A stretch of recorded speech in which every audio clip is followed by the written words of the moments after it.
Hello Munchkins, welcome or welcome back to the channel. My name is Ocean and I am an English educator on the platform of Unacademy. और बच्चा party आज ना मैं आपके लिए एक ऐसा टॉपिक, एक ऐसा सेशन लेकर आई हूँ जो बहुत इंपॉर्टेंट होने वाला है। देखो, पहली बात तो क्लास 9 की जितने भी ग्रामर से रिलेटेड टॉपिक्स हैं वो क्लास 10th में भी आते हैं, तो जितनी मेहनत यहाँ करोगे उसका फायदा क्लास 10th में मिलेगा। दूसरी बात, ये जो आज का टॉपिक है ना मॉडल्स, ये क्लास 10th का वन ऑफ द ट्रिकीएस्ट टॉपिक्स है। हाँ, सच कह रही हूँ। जो आपके सीनियर्स है ना, वो पता है कितनी बार मुझे बोलते हैं कि प्लीज मैम मॉडल्स एक और बार समझा दो।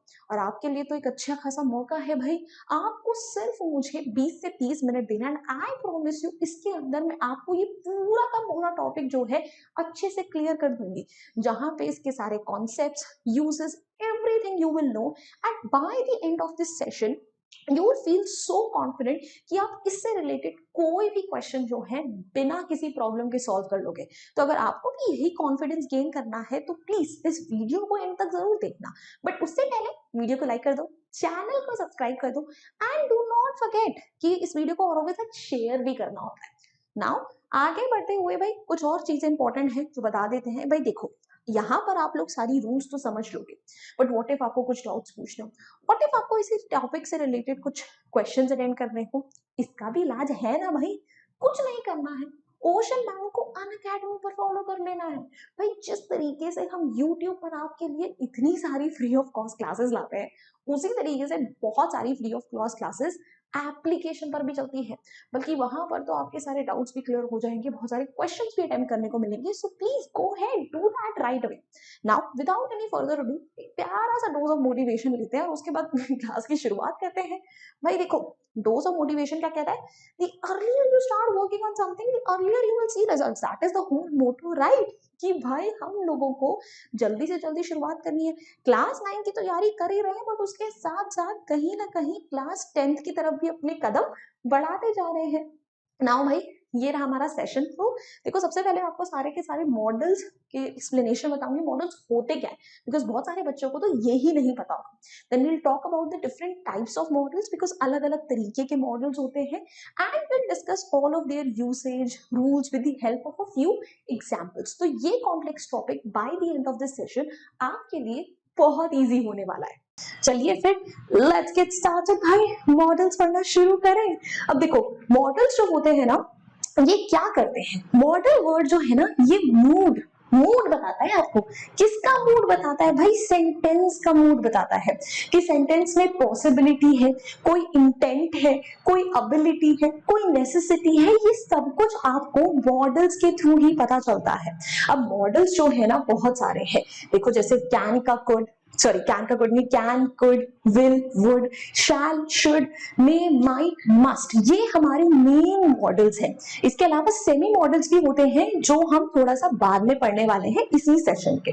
अब ये सारे के सारे जो मॉडल वर्ब्स है ना, इनको स्पेसिफिकली बहुत अच्छे से करना जरूरी है, because most of the questions आपके इन्हीं मॉडल वर्ब से रिलेटेड आते हैं।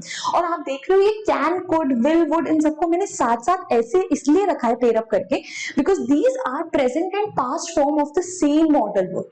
कैन प्रेजेंट के लिए, कुड पास्ट के लिए, सिमिलरली विल प्रेजेंट के लिए, वुड पास्ट के लिए, शैल फ्यूचर के लिए, शुड हमारा जो है इसी का पास्ट फॉर्म भी यूज हो सकता है और नॉर्मली हम प्रेजेंट में भी यूज करते हैं। May present form, might past form, और मस्ट जो है हमारा ये कहीं पर भी यूज कर सकते हैं। अब मूविंग ऑन, जल्दी से हम शुरू कर देते हैं कैन के साथ। अब कैन देखो कहाँ यूज होता है। Can is a model of ability, permission and possibility. सबसे पहला जो मेन यूज है कैन का, कि वो आपको आपकी प्रेजेंट कैपेबिलिटी, एबिलिटी बताने के लिए यूज होता है।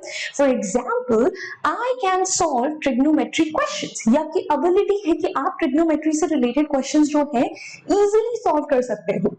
परमिशन के लिए, अगर हम किसी से कोई भी इनफॉर्मल परमिशन ले रहे हैं, please mind my word guys कि कैन को हम कौन सी परमिशन के लिए यूज करते हैं, इनफॉर्मल परमिशन के लिए यूज करते हैं, फॉर्मल के लिए नहीं यूज करते हैं।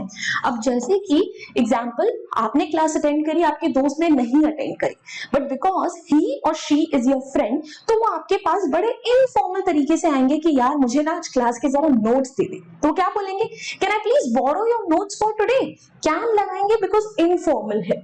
फिर possibility, if there is a high possibility कि कोई चीज हो सकती है, ठीक है, गारंटी नहीं है but there is a high possibility of it, तो भी हम कैन लगाते हैं। फॉर एग्जाम्पल लेट्स से, ठीक है, आज अच्छे खासे घने बादल आ रखे हैं, यू नो रेनी सीजन भी चल रहा है, तो भाई there is a high possibility कि बारिश होगी, so it can rain today, so you will say can, right. अब जल्दी से इससे रिलेटेड हम सारे के सारे एग्जांपल्स देख लेते हैं। So I can cook really delicious food, this is your ability. Can you help me with the report, this is an informal permission. Can I help with those bags, again this is an informal permission. और अगर आप possibility में बात करना चाहते हो, for example, ठीक है, I can attend the party tonight, so there is a high possibility कि तुम ये कर सकते हो, but then there is a possibility कि शायद ना भी हो। Now moving on, next could.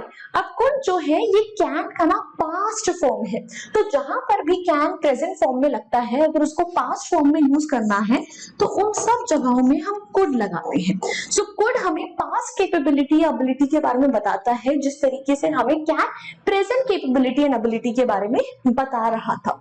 फिर उसके अलावा एक मेजर यूज जो हमें कुड का और आ जाता है, that is to make a request, right. Remember can में मैंने क्या बोला था, if you are asking for informal permission you use can, however if you are trying to be polite with someone, आप किसी से बहुत पोलाइटली कुछ पूछना चाहते हो, कुछ मांगना चाहते हो, तो वहां पर हम कुड लगाते हैं।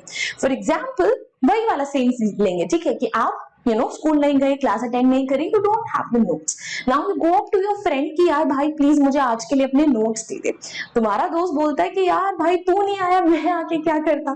तो अब दोनों बुड़बक्स के पास क्लास के नोट्स नहीं है, so the only choice you have left is कि हम टॉपर से नोट्स मांगेंगे। अब वही टॉपर जिसका तुम मजाक उड़ाते हो, जिसको तुम तंग करते रहते हो, अब वो टॉपर तुम्हें इजीली अपने नोट्स तो देगा नहीं, so you will have to be very polite with that person, right? तो क्या बोलोगे, यार could I please borrow your notes for today, could भी लगाओगे, please भी लगाओगे।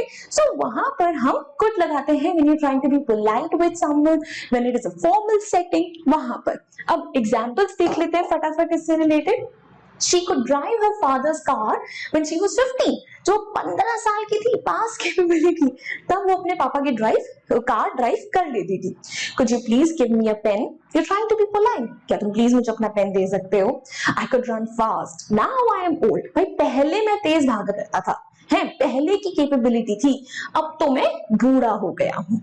Now moving on, next is will. अब विल का जो एक मेन यूज हम सबको पता है, हम सबको पता है क्या, that it is use for future tense. अगर फ्यूचर में कोई भी चीज होने वाली है तो हम विल लगाते हैं, बट विल जो है ये वो सिर्फ वहां तक सीमित नहीं है, विल के और भी बहुत सारे यूजेस हैं जो आपको पता होने चाहिए। जैसे when you are making a prediction, future prediction that you are quite certain of, आप फ्यूचर के लिए कोई ऐसी बात बोल रहे हो जो कि आपको पक्का यकीन है कि ऐसा होगा ही होगा। For example, she will not attend the class today, you are pretty sure कि ये चीज होगी ही होगी, तो हम विल लगाते हैं। Next, if you are expressing your willingness कि आप ये करना चाहते हो, या may be you are making a promise, you are showing determination, वहां पर हम विल लगाते हैं। For example, I will help you with this project, willingness है। I will come to the party tonight, आप विलिंगनेस शो कर रहे हो, you are making a determination, I will score 90+ in English, so this shows your determination, your promise. उन सब जगहों पर भी हम विल लगाते हैं। Then obviously which we have talked about कि अगर कोई भी फ्यूचर की बात है तो भी हम विल लगाते हैं। For example, we will leave for Delhi tomorrow, कल निकलेंगे भाई हम दिल्ली के लिए। नाउ मूविंग ऑन, आगे बढ़ चलते हैं। भाई एग्जाम्पल देख लीजिए विल के क्या क्या होंगे। If you panic she will be frustrated, भाई अगर तुम पैनिक कर जाओगे तो वो तो डर ही जाएगी, right. This is something that is a future prediction कि अगर ऐसा हो तो ऐसा हो सकता है। विल दे फॉलो अस, देखो क्वेश्चन फॉर्म में भी हम विल लगा सकते हैं कि क्या ऐसा होगा, उस तरीके से I will watch the series for a while, right, ठीक है, फ्यूचर का एक्शन है, योर विलिंगनेस, इंटेंशन कि अब मैं कुछ देर के लिए ना ये सीरीज ही देखने वाला। नाउ मूविंग ऑन, नेक्स्ट आ जाते हैं अब would. Would is a very very very important modal verb and would एक ऐसा मॉडल वर्ब है जिसको लेकर ना बच्चे बहुत ज्यादा कंफ्यूज रहते हैं। तो इस बार जब मैं आपको वुड समझाऊंगी ना, you guys better concentrate over here, ठीक है, प्लीज अपने कान आंख नाक सब खुले रखना और तब ध्यान से सुनना। सबसे पहली बात, वुड जो है विल का पास्ट फॉर्म है। वुड क्या है? विल का पास्ट फॉर्म है एंड वुड का पहला यूज होता है to make a polite request. याद है मैंने कुड के लिए भी वो चीज बोली थी, कुड के लिए भी बोला था हम पोलाइट रिक्वेस्ट कर सकते हैं। इसीलिए तो मैं बोल रही थी कि मॉडल्स बड़े कंफ्यूजिंग होते हैं because there are lot of situations where you know things overlap, वहां पे दो मॉडल वर्ब्स लग सकते हैं, that is why students gets confused, right. तो अगर आप कोई पोलाइट रिक्वेस्ट कर रहे हो तो आप वुड लगा सकते हो। What is difference between the two? Could is like क्या तुम प्लीज मेरे लिए कर सकते हो, वुड इज लाइक क्या तुम प्लीज मेरे लिए ये करोगे। So could depends on the capability of the person, would depends on the intention of the person, whether they want to do it for you. For example, would you please help me with this project? तो आपको पता है कि उनके पास time है, but क्या वो करेंगे या नहीं ये उनके ऊपर डिपेंडेंट है। So that is when you go for would. Otherwise you know अगर आप किसी को कुछ ऑफर करते हो मेनली, तब भी आप वुड लगाते हो in question form. For example, would you like something else, ठीक है, तो in a formal setting, in hospitality businesses, ठीक है, उन जगहों पे वुड काफी लगता है जब आप किसी को कुछ ऑफर कर रहे हो, ठीक है, you know, would you like a tour of the place, stuff like that. Now फिर पास्ट हैबिचुअल एक्शन, अगर कोई आपकी पास्ट की हैबिट है तो उसके लिए भी हम वुड लगा सकते हैं। For example, when I lived in London I would go for walk every day. जब मैं लंदन में रहता था मैं रोज वॉक के लिए जाता था। देन टू एक्सप्रेस प्रेफरेंसेस कि आपको कुछ और चाहिए, आपको क्या ज्यादा पसंद है। For example, I would like some more sugar in the tea, ठीक है, या फिर I would like another slice of cake. Preference, you want something.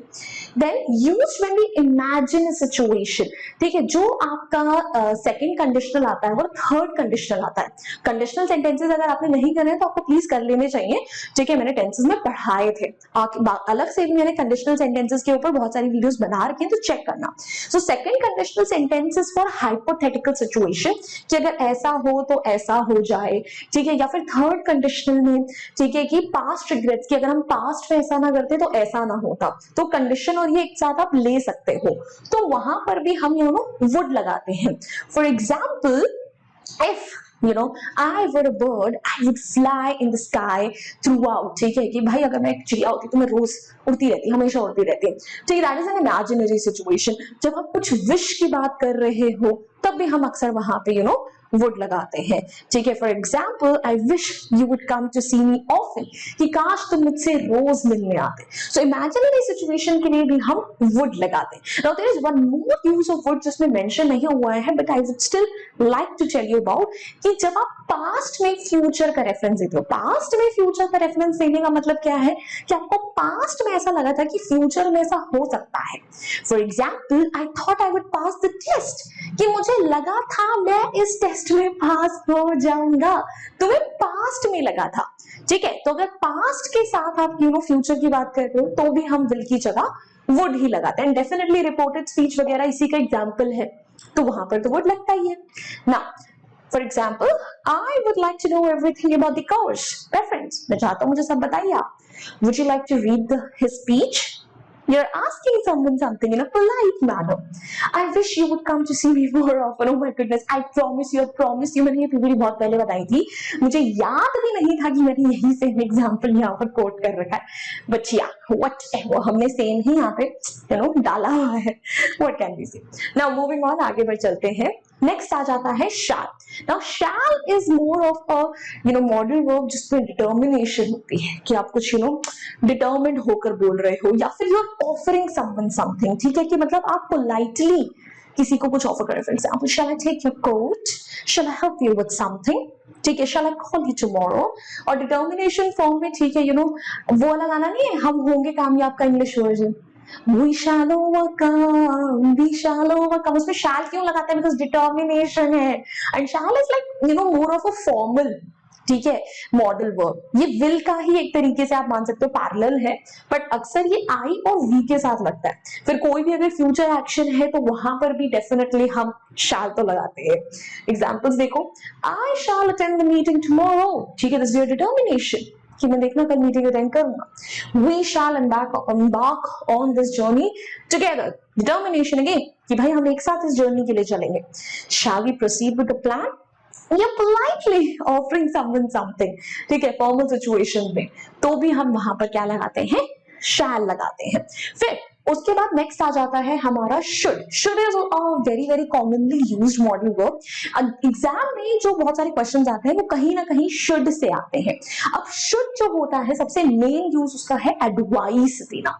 Should के कॉन्टेक्स्ट में हमेशा एक चीज याद रखना, that should is used in a context जब आप किसी को कोई ऐसी चीज बोल रहे हो जो उनके लिए अच्छी है, उन्हें करनी चाहिए, but then it is up to the other person whether they do it और नॉट. कि ऐसी चीज उन्हें करनी चाहिए बट ये दूसरे पर्सन पे डिपेंड करता है कि वो उस चीज को करे या ना करे. For example, you should drink 2 liters of water every day. अब ये दूसरे बंदे पे डिपेंड करता है ना कि वो 2 लीटर पानी पिए ना पिए. फिर अगर आप किसी की मॉरल ड्यूटी, मॉरल ऑब्लिगेशन बता रहे हो कि मॉरली या एथिकली ये करना सही है. For example, we should respect our elders, ठीक है, we should obey our parents, ये सब चीजें. फिर अगर आप किसी को कोई रिकमेंडेशन दे रहे हो कि यार ये चीज करना, for example, you should definitely watch this movie, it was very entertaining, तो आप किसी को रिकमेंडेशन दे रहे हो तो वहां पर भी हम क्या लगाते हैं? शुड लगाते हैं. अब एग्जांपल्स देखो, you shouldn't smoke when I am in a public space, और व्हेन यू, यहाँ पर यू आना चाहिए, तुम्हारे पे डिपेंड नहीं करता है ना. This is an advice, but दूसरे बंदे पे हम फॉलो ना करें. Should I buy a course to improve my French, किससे एडवाइस मांग रहे हो, क्या मुझे बाय करना चाहिए.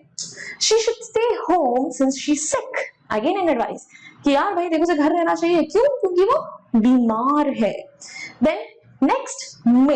अब मे जो है ये पॉसिबिलिटी, परमिशन दोनों के लिए यूज होता है. बट जब हम पॉसिबिलिटी की बात करते हैं ना, मे इज लाइक अ 50-50% पॉसिबिलिटी कि हो भी सकता है, नहीं भी हो सकता. फॉर एग्जाम्पल, लेट्स से तुम्हारे स्कूल के बाद तुम्हारे दोस्त ने तुम्हें बोला कि यार आज ना पार्टी, घर में एक पार्टी रखी है, तो आ जाइए. नाउ द थिंग इज कि एक आध दिन पहले तुम्हारे टेस्ट में बहुत घटिया नंबर आए थे, तुम्हारी मम्मी का मूड खराब है, right? So now you'll have to take her permission, but you're not really sure कि वो मानेंगी या नहीं मानेंगी, ठीक है. So there's a 50-50% chance. So यार, I may attend the party, ठीक है. फिर परमिशन, जब आप किसी ऐसे इंसान से परमिशन ले रहे हो who is at a higher authority than you in a formal setting, कि वो आपसे बेटर पोजीशन पे है, एक फॉर्मल सेटिंग पे आपके ऊपर आते हैं, तो हम नहीं लगाते हैं. तभी तो बुद्धू को कभी सोचा है, स्कूल में हमेशा क्यों बोलते हैं, मैम मैं प्लीज ड्रिंक वाटर एंड मैं कमिंग इन द क्लास, ये पता नहीं हाथ क्यों आगे चला जाता है ऑटोमेटिकली मैं बोलते ही. तो वहां पर भी नहीं इसलिए लग रहा है बिकॉज आप टीचर से परमिशन मांग रहे हो, तो टीचर की जगह अपने बॉस से परमिशन मांगोगे तो भी आप मे ही लगाओगे. Then if you're offering your help to someone, may I help you with something?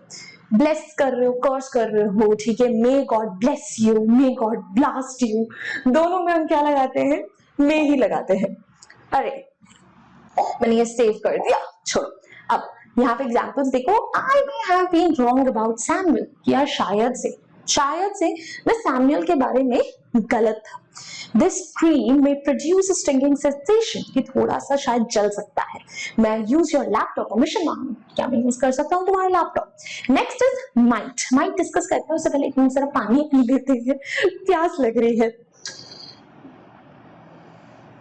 It's been like what 20 minutes since I've been speaking continuously, right? बस 5-10 मिनट और and that's it. This is over. अब might की जब हम बात करें, might is a model of weak possibility, कि जब किसी चीज के होने के चांसेस बहुत कम है तो हम might लगाते हैं.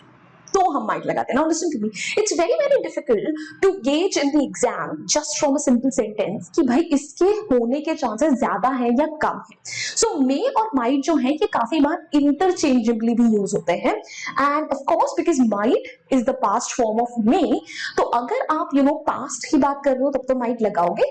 And conditional sentences, second and third conditional जो hypothetical situation और past regret से related होते हैं, वहां पर भी हम क्या लगाते हैं? might might ही लगाते हैं। एग्जाम्पल्स देख लो, he said he might not be back until tonight। अब देखो ये रिपोर्टेड स्पीच में हमने बोला है, रिपोर्टेड स्पीच यानी पास्ट की बात थी तो might लगाया। The two countries might go to war। There is a very low chance but still a chance।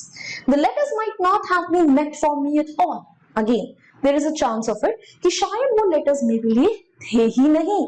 सो अगर किसी चीज के होने के चांसेस बहुत कम है प्रेजेंट में तब हम माइट लगाते हैं, otherwise might is the past form of May. ठीक है, पास्ट के अगर हम पास्ट में बात कर रहे हैं तो मे की जगह माइट ही लगाएंगे। देन मूविंग ऑन, आगे बढ़ते हैं, बात करते हैं मस्ट की। Must is also a very very important model. ठीक है, यहां से भी क्वेश्चंस बड़े आते हैं। Must is a model of compulsion and obligation. Obligation यहाँ पे मतलब बेसिकली आपको करना ही करना पड़ेगा, you do not have a choice. जब आपके पास कोई चॉइस नहीं है, आपको ये करना ही करना है, तो हम मस्ट लगाते हैं। For example, you must carry your passport while travelling internationally. अगर आप इंटरनेशनली ट्रैवल कर रहे हो तो आपको अपना पासपोर्ट कैरी करना पड़ेगा। Do we have a choice regarding that? No we don't, so of course must. Then prohibition, किसी को अगेन मना कर रहे हो, लीगली करना अलाउड नहीं है, you're like you are not allowed to do this, तो भी must। For example, you must not talk in the library, this is not allowed as per rules, so must not। फिर recommendation दे रहे हो, जैसे should में था ना, recommend कर रहे हो, similarly recommendation के लिए must भी लगा सकते हो। must या should दोनों applicable है, बस depends on the intensity। you know if you like you know अच्छी मूवी है तो should, बहुत अच्छी मूवी और देखनी पड़ेगी तो must। ठीक है, then conjecture, this is one of the uses must का जो बहुत सारे बच्चों को ना नहीं पता होता है। अब देखो must तब भी हम इस्तेमाल करते हैं जब हम किसी इनकम्प्लीट इंफॉर्मेशन के बेसिस पर किसी कंक्लूजन पे पहुंचे। हमारे पास टोटल कंप्लीट इंफॉर्मेशन नहीं है, बट जितनी भी इंफॉर्मेशन है उसके बेसिस पर हमने अपना कंक्लूजन बना दिया है। फॉर एग्जाम्पल, लेट्स से तुम्हारी मम्मी घर पे नहीं है, right, so you say my mother is not at home, she must have gone to the market. वो पक्का मार्केट गई होंगी, क्यों भाई? हो सकता है वो किसी रिलेटिव के यहाँ हो सकता है वो किसी अर्जेंट काम से गई हो, बट नहीं, मार्केट गई होंगी। सो इनकम्प्लीट सिचुएशन के बेसिस पर अगर कोई आप कंक्लूजन बना रहे हो तो वहां पर भी हम मस्ट लगाते हैं। एग्जांपल्स देख लेते हैं। I must say something to you now, you feel like you are obligated कि तुम्हें अब बोलना ही बोलना पड़ेगा कि भाई नहीं। Next, she must learn to drive, it will be very useful कि यार उसे ड्राइविंग सीखनी चाहिए, उसके लिए बहुत हेल्पफुल होगी। The students must study English at least 11 hours a week। Obligation, पढ़ोगे 11 hours a week, कहीं नहीं पढ़ते तुम। अगर हफ्ते में 2 घंटे भी पढ़ लो तो भी बहुत है, 2 छोड़ो 1 घंटा कोई नहीं उठाता इंग्लिश को, पता नहीं क्यों। और एग्जाम आएंगे तब इंग्लिश के लिए होते हैं, मैम इंग्लिश में क्या है मैम समझ नहीं आ रहा, बुद्धू बच्चे। मूविंग ऑन आगे। अब देखो भाई, मॉडल्स हो चुके हैं खत्म, सारे के सारे मॉडल्स हो चुके हैं खत्म। Now it's time for semi models. अब सेमी मॉडल सबसे पहले होते क्या है? सेमी मॉडल्स वो मॉडल वर्ब्स होते हैं जिन्हें हम मेन वर्ब की तरह कई बार यूज करते हैं और कई बार मॉडल्स की तरह, मतलब they are just here to tell you about the mood of the sentence, depends on the context. So you too, ये जो मेरी जीव इतनी लपलपाती है ना, इसके बाद मतलब मुझे ऐसा लगता है कि सेंटर फ्रेश को एक बार तो मुझे अप्रोच कर ही लेना चाहिए। I am up for collaboration. Okay, so used to is your ये model verb, semi model verb, ought to, need and dare। बस अब ये 4 करने हैं, ज्यादा मुश्किल है नहीं, ठीक है, तो बस थोड़ा सा ही काम रहेगा। अब सबसे पहले बात करते हैं यूज टू की। अब यूज टू का एक यूज होता है जब आप पास्ट हैबिट्स की बात करो। पास्ट हैबिट्स के लिए हम वुड भी लगा सकते थे। मैं आपको साथ साथ रिवाइज भी करा रही हूँ जहां पे आपका ओवरलैपिंग हो रही है ताकि आप लोग भूलो ना। सो यूज टू, ठीक है, हम पास्ट हैबिट्स के लिए लगाते थे, ठीक है, और सिमिलरली वुड भी लगा सकते थे। For example, when I lived in London I used to go for walk every day. फिर पास्ट फैक्ट्स, ये पास्ट के फैक्ट्स थे। For example, I used to be the captain of my high school team. This is a past fact because you're no longer the captain of your high school team.